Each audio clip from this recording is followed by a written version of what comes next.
A little while ago, I did a live event on YouTube where I took tons of questions, did several live performances of some of my favorite songs acoustically, and one of the songs that I performed live during that event was Like a Stone by Audioslave. And the version that I did was inspired heavily by Chris Cornell's songbook recordings. And I thought, we've been analyzing a lot of different singers on this channel.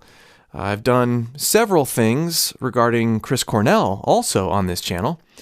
Wouldn't it be fun if I shared that live performance with you now and then discussed it, reacted to my own performance, talked about the inspiration that I get from Chris Cornell, point out some things that I did intentionally and maybe well, and some things that I did not so well. And if it wasn't live, I would probably have gone back and fixed.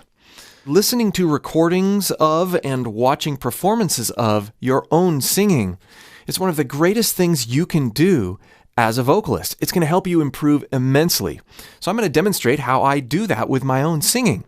Enjoy this live in-studio performance of Like a Stone, and I'll see you afterward for my comments and breakdown.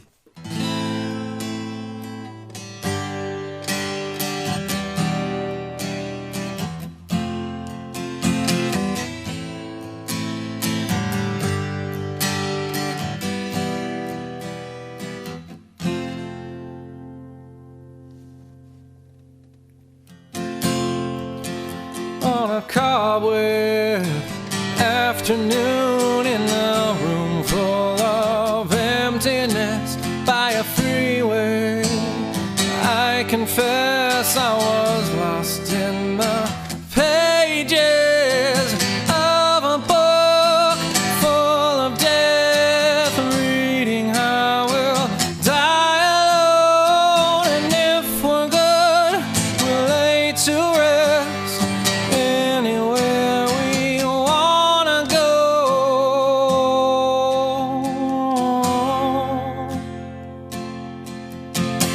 But in your house I long to be, room by room,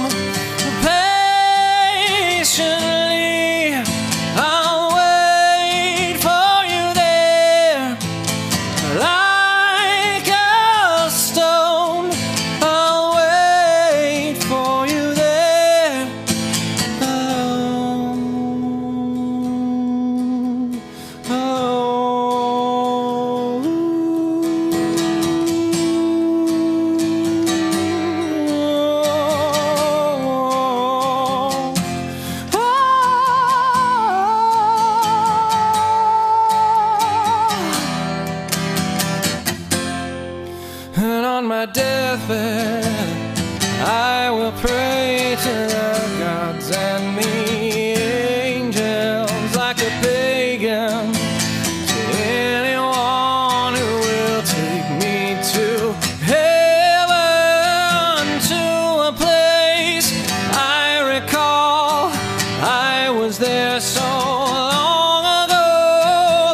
and on I read until the day was gone.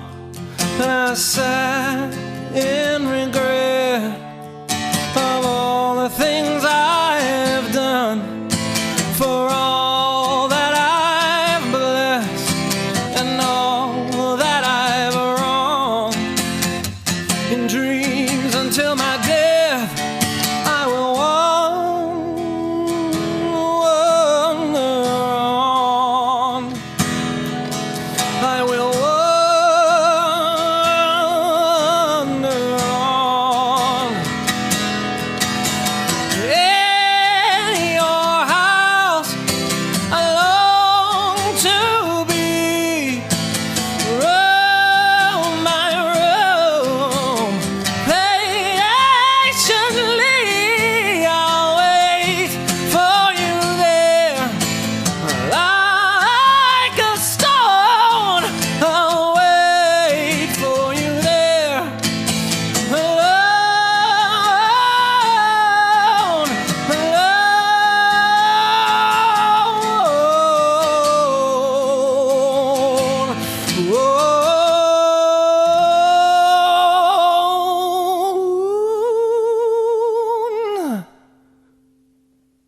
Reacting to your own singing will help you notice things that you couldn't have otherwise ever figured out by observing your singing in the moment, right? Like, I didn't realize I sounded like that. I didn't realize I did that when I sang. One of the things that I notice a ton is my vibrato sounds a lot different than it feels. And I tend to use more of it than I think I am. That's just one example. But I hope that this video will encourage you to do this with your own singing, and you'll get to see how I do it with my own singing as well. If you'd like help with your own voice and want to free it and discover what it can really do, watching videos of yourself and listening back to recordings of yourself can be a great start. But if you'd like to go deeper, be sure to click the link below after watching this video and join my free vocal course.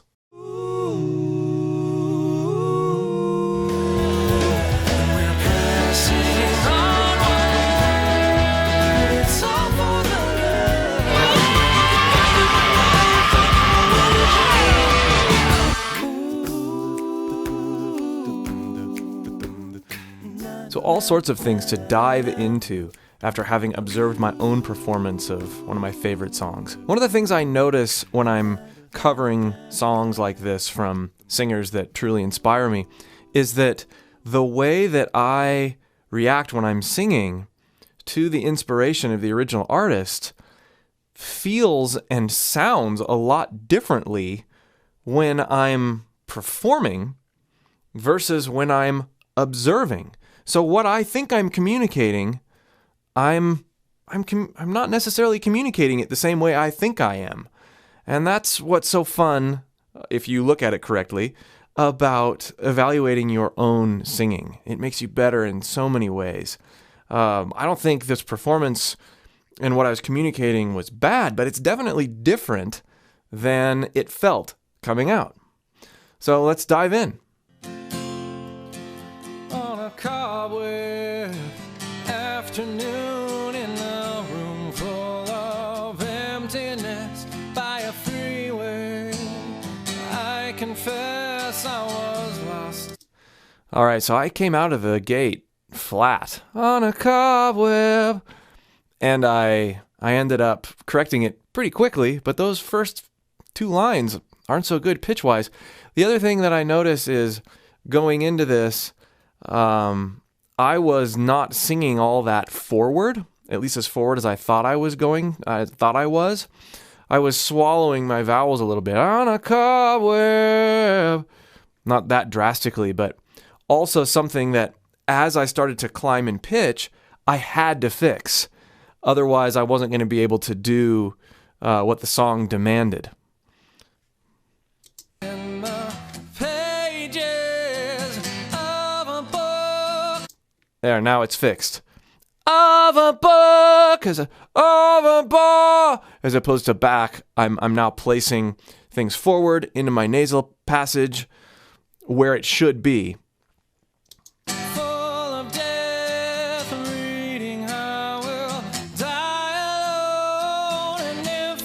All right, the Die Alone. Now, and this is inspired heavily by Chris Cornell when he does it in the studio recording and when he does it in live recordings. He starts accessing this brash, mixed voice pretty early in his range, especially with the Audioslave stuff. He's not in belt mode here. There's this sense of it's loud and it's aggressive, sort of, but it also is laid back. So it's not this reading I would die alone.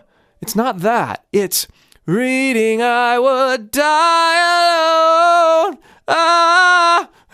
It's this mixed, bright sound that provides a lot of volume, but that doesn't communicate this sense that you're getting ready to really give it to him. It's laid back at the same time. We're good, we're laid to rest, anywhere we wanna go.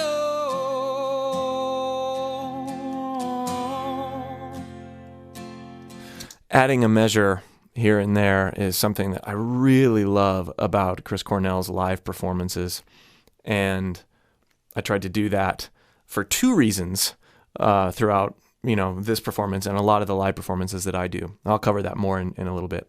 In your house, I long to be. So that line, I love that line.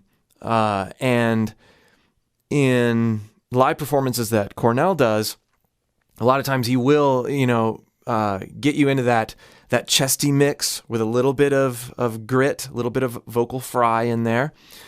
In your house, I long to be. But then he'll go up and just hit that two in his falsetto, and it's so cool. So I tried to do that, I think, a couple times in this performance as sort of an homage to the way he approaches that live. Room by room, patiently, I'll wait for you there. Like a stone, I'll wait for you there. Alone. Added measure.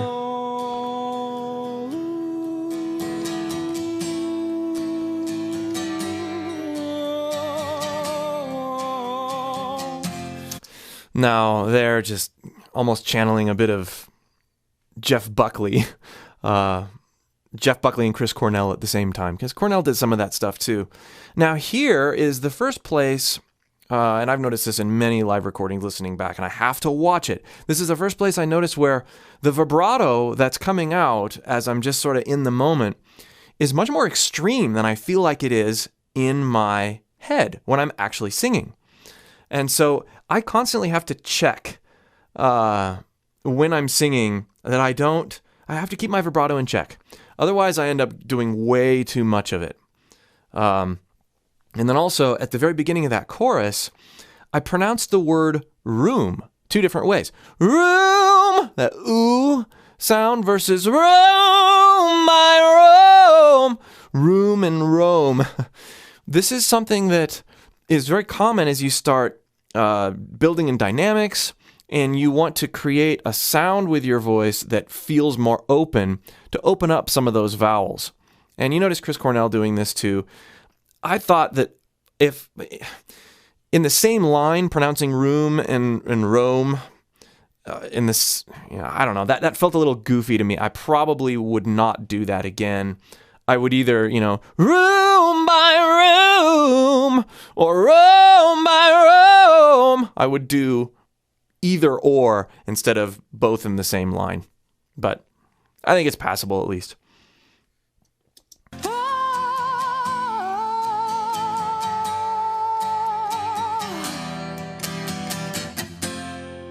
And on my deathbed, I will pray to the gods and the angels like a pagan. much better pitch and delivery and placement on this second verse. I'm into it now. I'm not flat.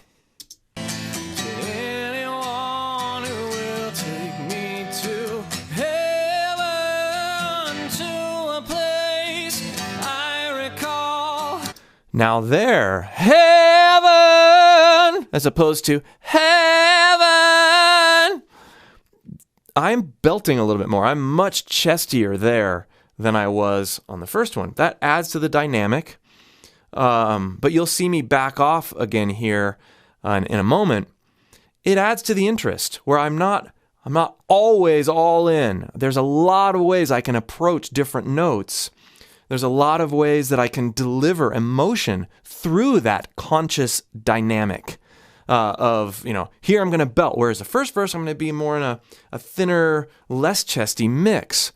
It's great to have those options available, and that's part of what made Cornell so interesting to listen to live in his acoustic performances especially.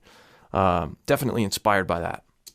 I was there so long ago, the sky was bruised. The sky was bruised.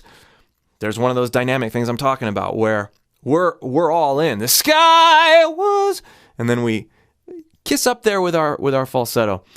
Cornell did this in the studio recording of Black Hole Sun, which it makes, among other things, it makes the way he delivered that melody, attentiveness to those sorts of details. The wine was bled, and there you led me on. Cooling down. You led me on. Utilizing my break artistically there.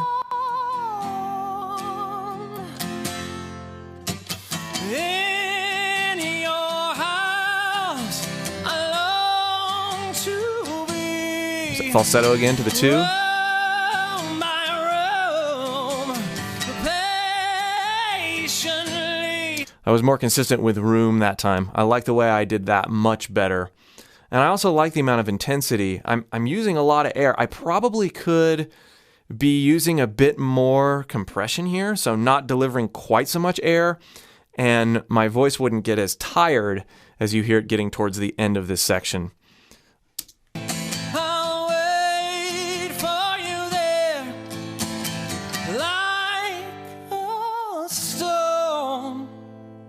I'll wait for you there. Now, that drop in dynamics, I think, worked. And I do this a lot when I'm performing live, and I notice that other people, particularly in acoustic shows, will do this as well. There's nowhere to hide, right? You've got your acoustic and you've got your singing. You can't hide behind the band and put the mic out and have the audience sing when your voice needs a break. I was using too much air and my voice was getting tired. And so I was artistically bringing it back, giving my voice a little break, switching resonances, and making the best of a situation where I was like, wow, if I keep going using this much air, I'm not going to have anything left for the rest of the song. I need to regroup. So I did that mid-song. And I do that one other time, I believe, in this performance as well. That's great. It's totally fine. What I say to myself is, way to listen to your body, way to listen to your voice, and make the most of what your voice is capable of in the moment while being attentive to what it needs. This is a very valuable thing as a performing vocalist that will make you a better performer, and it will save your voice. Listening on.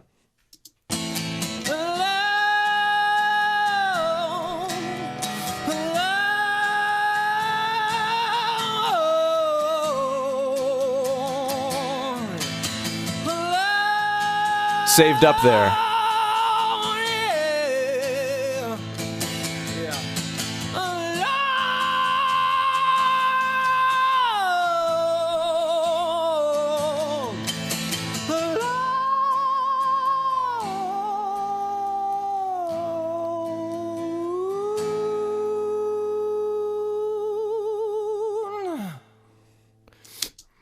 I think that note works. It's a little out there, but it's kind of cool. I think that that section, the intensity, the airflow, the tone of my voice overall was about what I would expect. There's some interesting things happening when I really start to project and get up into that gritty mix. It's very, very chesty. I probably could have and should have been lighter there. Alone! Up in those higher notes, as opposed to being so chesty. But one of the things that, I notice, and of course, if you listen to Cornell live, particularly in the live on I-5 recordings, the same sort of thing is evident in his voice, where he's a bit too chesty for some of the things that he's delivering, where on other performances or in the studio, he's in a thinner mix, hitting those notes with more ease. But I think it works in the context of the performance, and it's definitely fun to hear back and do that inventory. Oh, what can I do better? Oh, this probably might be okay, but I could do this better next time. Next time I approach that, all part of the fun learning experience.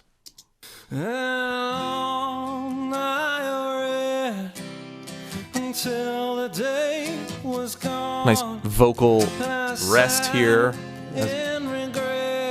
Notice I'm cutting phrases short. And I sigh in regret of all. I'm actually trying to get my breath. But doing it in a way that doesn't hopefully take away from the song. Of all the things I have done. Some fun articulation there to help with the shorter phrases. All the things I have done.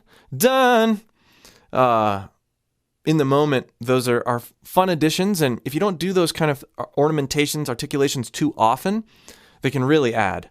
For all that I've blessed and all that I've wronged, in dreams until my death, I will wander. And here again, I'm taking a little break.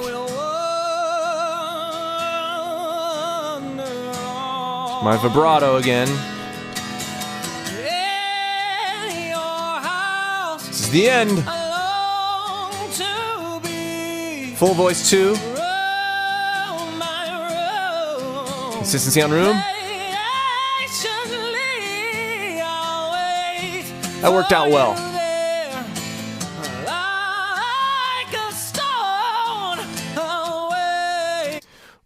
The like worked out really well. I wasn't happy with the way I hit stone. Could have held that a little bit more, but I had dropped below optimal support there, being in the moment.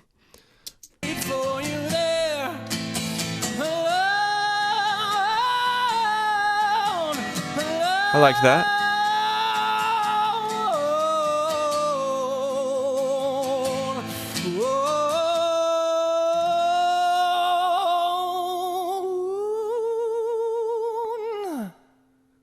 So hopefully that was beneficial to you to see me react to my own performance of one of my favorite songs, with all the imperfections and victories all lumped into one thing. It's a fun process. I hope you do it for yourself. If you want to discover more about what your voice can do, if you want to take your voice to the next level and free it, be able to do things that you never thought possible, be sure to join my free vocal course listed below. Let me know what you thought of this video, if you want me to do more like this, and we'll see you for more.